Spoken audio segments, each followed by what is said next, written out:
அன்பு நெஞ்சங்களே வணக்கம்.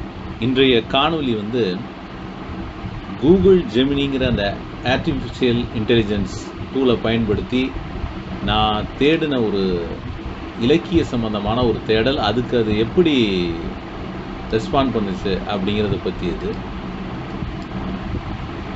அது பார்த்தீங்கன்னா இப்போ நீங்கள் ஸ்க்ரீனில் பார்க்குறீங்க. அதாவது புதுக்கவிதை உலகில் மு. மேத்தாவின் தாக்கம் அப்படிங்கிற அந்த இதை நான் இது பண்ணியிருக்கேன். இதுக்கு அது ரிசல்ட் இப்படி கொடுத்துருக்கு. நான் கொடுத்த ஒரு சில நொடிகளில் புதுக்கவிதை உலகில் கவிஞர் மு. மேத்தாவின் தாக்கம், இது கூகுளில் பண்ண கூகுள் ஜெமினின்னு இருக்குது.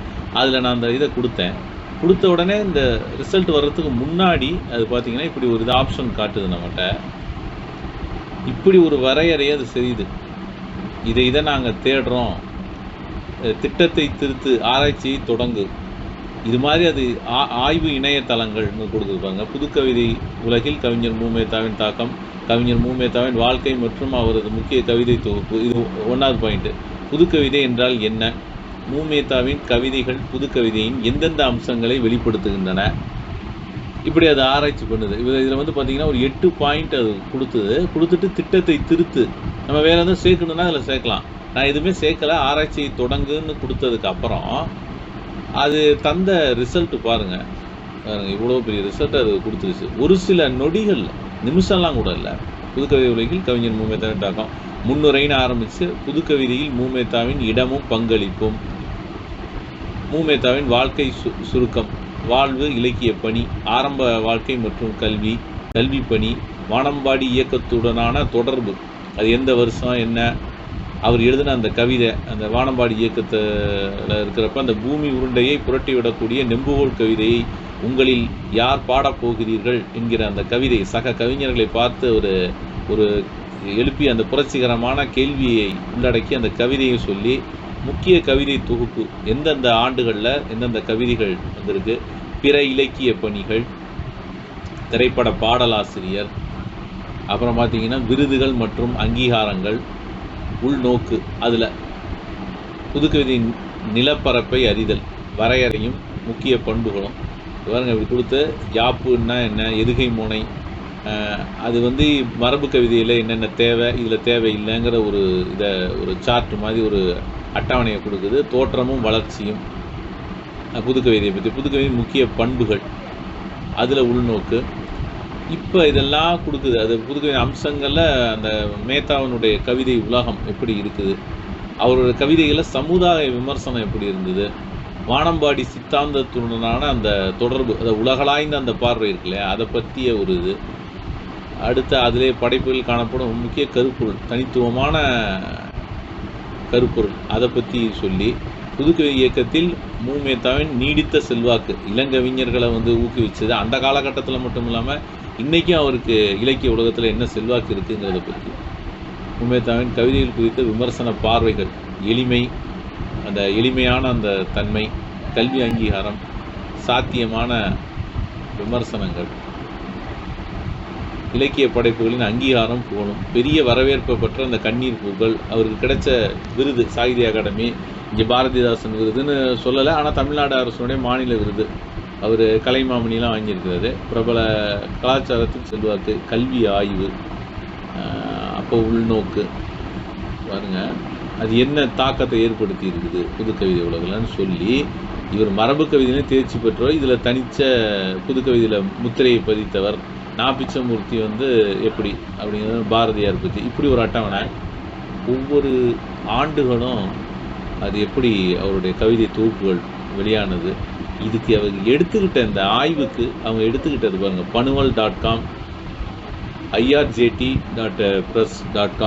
TNPSC Group 4, வணக்கம் london.com, தமிழ் விர்ச்சுவல் யூனிவர்சிட்டி அவங்களோட இது, தமிழ் 123 blogspot.comங்கிற அந்த வலைப்பு, ஸ்கிரிப்டுங்கிற அந்த இதில் PDF ஃபார்மெட்டில் இருக்கிற புதுக்கவிதையில் உருவங்கிறது, மொஹித்திரு blogs.com, இது இலக்கண வரையறை உருவம், புதுக்கவிதை, ஜெயமோகன் எழுத்தாளர் ஜெயமோகன் எழுதின புதுக்கவிதை சுருக்கமான வரலாறு, திவ்ய பாரதி அந்த கவிஞர் நினைக்கிறேன்.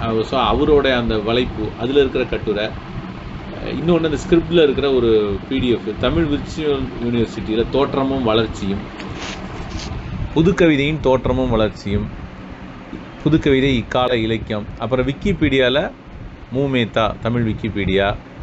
அடுத்து பாருங்களேன், இதில் இது என்ன இருக்குது, அண்ணா செனட்டரி லைப்ரரியில் அந்த அண்ணா நூலகத்தில் தமிழ் விக்கி மூமேத்தா, வில்லோடு அம்பு 2 கொல்லாமல் கொல்லுதே, புதிய தலைமுறையில் வந்த ஒரு வீடியோ, கல்கி ஆன்லைன், திரைத்துறையில் ஒரு மாபெரும் கவிஞனின் பங்களிப்பு, மை சுடரொலி blogspot.com அதில் வந்தது, தமிழ் விர்ச்சுவல் யூனிவர்சிட்டி, அதே மாதிரி இன்னொரு website Tamil career service, mail of Islam, Tamil wiki source, Tamil Wikipedia, Tamil wiki archive, Periyar university, ஸ்கிரிப்டில், விக்கிபீடியா, தமிழ் ஆன்லைன். இந்த பாருங்கள், சரவணன் மேத்தா, இது என்னுடைய வலைப்பு. இதில் எளிமையும் வெறுமையும், அவர் கவிஞர் நா. காமராசன் சொன்னார், எனது நண்பர் கவிஞர் மேத்தா கவிதை எளிமையாக்கினார், ஆனால் இன்றைக்கி எழுதுகிற புதிய இளைஞர்கள் அதை வெறுமையாக்கி விட்டார்கள்னு சொன்னார்.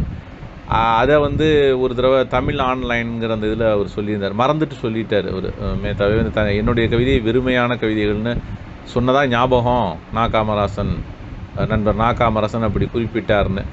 எளிமைன்னு சில பேர் பாராட்டுறாங்க, சில அப்படி விமர்சனம் வந்துச்சுன்னு. ஆனால் அவர் அப்படி சொல்லலை. இவர் நல்லா எளிமையாகவும் எழுதினார், கவிதையாகவும் இருந்தது மேத்தாவோட கவிதைகள். அவரை பின்பற்றுறவங்க அந்த அளவுக்கு அந்த கவிதையினுடைய அந்த கணம் அதில் இல்லை, அது வெறுமை ஆயிடுச்சு, வெறும் ஒரு வார்த்தைகளை அடுக்கடுக்காக வச்சா அது புது கவிதைன்னு நினச்சிக்கிட்டாங்க அப்படிங்கிற மாதிரியான ஒரு விமர்சனத்தை அவர் சொல்லியிருந்தார். அதைத்தான் நானும் அதில் அப்படி இல்லை, அவர் பாராட்டி தான் இருந்திருந்தார். புதிய இளைஞர்கள் அந்த அளவுக்கு அந்த கவிதையில் அந்த கணம் இல்லைங்கிறதான் சொல்லியிருந்தார் அப்படிங்கிறத நான் ஒரு கட்டுரையில் எழுதியிருக்கேன். அந்த கட்டுரையையும் இவங்க இந்த கூகுள் ஜெமினி ரெஃபர் பண்ணியிருக்காங்க. ஒரு உதாரணத்துக்கு, ஒரு அழுகை ஆதரவு தேடுகிறதுங்கிற ஒரு கவிதை தொகுப்பு கூட மேத்தா சொல்லியிருப்பார். இது மாதிரி இவர் அதனுடைய மருதூர் அரங்கராசனை சொல்கிறப்போ, இவர் தமிழ் புலமை இருக்குது, ஆனால் தமிழ் கவிதை இவருக்கு வரலங்கிற மாதிரி, அந்த மாதிரியான கருத்து தான், வேற ஒன்றும் இல்லை. இவரை பாராட்டி தான் நா. காமராசன் சொன்னார். ஸோ பாருங்கள், படைப்பு.com, classroom blogspot.com, Google group, விகடனில் வந்த கட்டுரை, கூகுள் ரீட்ஸு, நட்சத்திரங்களுடன் வண்ணப்பூச்சி, அந்திமலை.com, பொதுத்தமிழ் blogspot.com, புது திண்ணை, இப்படி இத்தனை இதை இது பாருங்கள், இவ்வளோ இதையும் இது ரெஃபர் பண்ணியிருக்கு. இந்த மாதிரி ரெஃபர் பண்ணியிருக்கு. நம்ம கேட்ட கேள்விக்கு ஒரு சில நொடிகளில் இவ்வளோ பெரிய ஒரு இதை இது தந்திருக்கு. அந்த வகையில் நான் இந்த கூகுள் ஜெமினிங்கிற இந்த ஒரு ஆர்டிஃபிஷியல் இன்டெலிஜென்ஸ் டூல், இது எந்த அளவுக்கு இது இன்னும் நம்ம சிறப்பாக நம்ம பயன்படுத்தலாம். நான் ஏற்கனவே அதை பாருங்கள், திரையில் தெரியுது பாருங்களேன். இதில் இருக்கிற அந்த 8 தலைப்புகளோட ஆய்வு இணையதளங்கள், இந்தந்த தலைப்பில் இணையதளங்களில் தேடுங்கிறதோடு நம்ம விட்டுட்டோம். திட்டத்தை திருத்துன்னு சொல்லி நம்ம இன்னும் அந்த தலைப்புகளை மாற்றிருந்தோம்னு வச்சுக்கோங்க, இன்னும் நிறைய கவிதை தொகுப்புகளை தேடுங்க, இணையதளத்தில் இருக்கிற புது கவிதை தொகுப்புகளெல்லாம் தேடுங்கிற மாதிரி நம்ம சொல்லியிருந்தோம்னா இன்னும் அது சிறப்பாக மிக விரிவானதாக அது தந்திருக்கும். ஏன்னா அந்த அளவுக்கு புது கவிதை உலகத்தில் மேத்தாவினுடைய தாக்கம் இருக்குது. இப்போ நம்ம இணையத்தில் பிடிஎஃப் ஃபார்மேட்டில் இருக்க எல்லா எந்தெந்த கவிதை நூல்கள் அந்த காலகட்டங்களில் 70களுடைய தொடக்கத்திலிருந்து ஒரு 90கள் வரைக்கும் இருக்கிற எல்லா கவிதை நூலையும் தேடுன்னு நம்ம ஒரு இதை கொடுத்தோம்னா, ஆராய்ச்சியை தொடங்குன்னா, அதிலெல்லாம் எப்படி மேத்தாவோட கவிதைகளோட தாக்கம் இருக்குது அப்படிங்கிறத கூட அது ஆராய்ச்சி பண்ணி தரும். இன்னும் கூட அது புதுமையாக இன்னும் கூட நம்ம சொல்லலாம். திரைப்பட பாடலில் எப்படி புது கவிதைகளை அந்த மேத்தாவினுடைய எழுதிய கவிதைகளெல்லாம் எப்படி பயன்படுத்தி இருக்காங்க அப்படிங்கிறதெல்லாம் தேடுன்னு சொன்னால் கூட அது தேடி தரும். ஒரு பாட்டில் கூட வரும், விறகும் வீணை ஆகும் அப்படின்னு ஒரு பாட்டு வரும், ஒரு விஜய் அவர்கள் நடித்த படத்தில். அது வித்தக கலைஞன் தொட்டு விட்டால் விறகு கட்டை கூட வீணையாகி விடுகிறதுங்கிற மேத்தாவினுடைய கவிதையினுடைய இதுதான் ஒரு இன்னொரு வடிவம் தான். அதை பார்த்து காப்பி அடித்து தான் ஒரு வைரமுத்து எழுதின பாட்டுன்னு நினைக்கிறேன். அது அந்த மாதிரி நிறைய கவிஞர்களுக்கு திரைப்பட பாடல்களுக்கெல்லாம் அவருடைய கவிதையை வந்து பயன்படுத்தியிருக்காங்க. திரையுலகிலும் அவருடைய செல்வாக்கு இருந்துக்கிட்டு இருக்கு. அதே போல் அவருடைய பல திரைப்பட பாடல்கள்லையும் அவர் எழுதின கவிதைகளினுடைய தாக்கம் இருக்கும். இப்படி ஒரு இந்த நவீன கருவி ஆர்டிஃபிஷியல் இன்டெலிஜென்ஸை இலக்கிய பயன்பாட்டுக்கு இது பண்ணதை நான் நேரடியாக உங்களுக்கு காட்டினேன். நன்றி, வணக்கம்.